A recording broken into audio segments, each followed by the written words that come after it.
The old couple pulled the donkey cart home, suddenly realizing it's planting season, and their teamwork was on point. Oldmore led the donkey cart while Gu Ying was leveling the land, eyeing the fancy tractor in the distance with envy. Luckily, the land wasn't dancing on them. Hard workers always get rewards, and soon the little plot was as neat as a pen.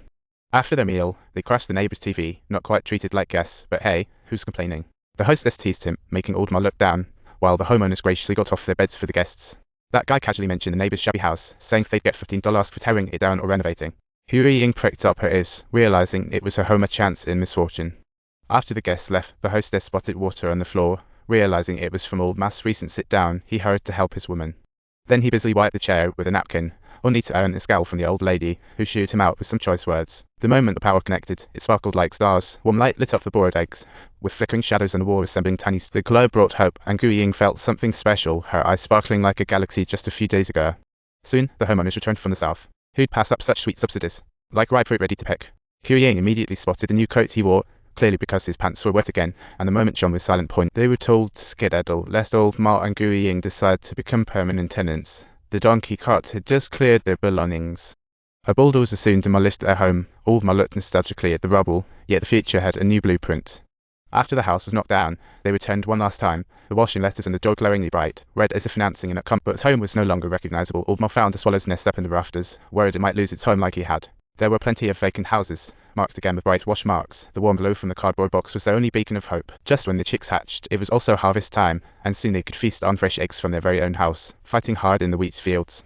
The Gu Ying stared at a wheat sprout, while Old Moss said it was no problem to give out the budders some fertilizer. She just wasn't having it. After all, uninhabited houses inevitably face demolition eventually.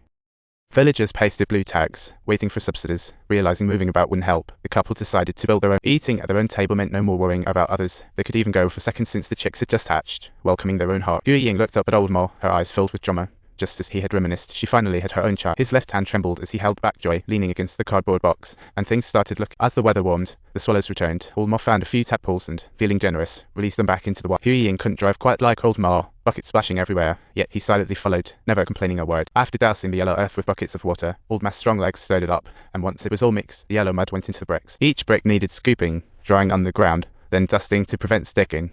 The two worked hard all day, the bricks drying under the sun, but before they could grab a bite, a shiny car pulled up. Old Mo knew his wise aunt was back in the debt-collecting business, and villagers followed suit because he represented their last chance of payment.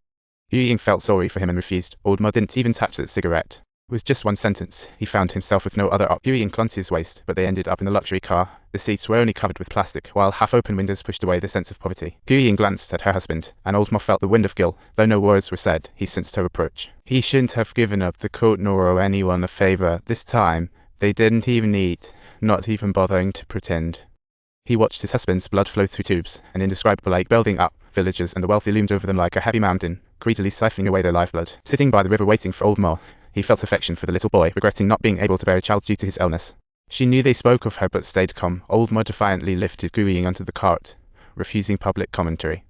The long-suffering Old Ma, who had always been meek, finally lost his temper. "I love you so much. Why do you think it's so easy for me to give up?" "I love you and you love me too." The baby chicks were growing, and the swallows had returned. Surrounded by chirps and chatter, the future looked bright. Old Mo sweated buckets under the sun, piling up bricks higher and higher. The donkey made a humorous noise, as if singing about the good life. Endless work left Old Ma aching, yet he never complained.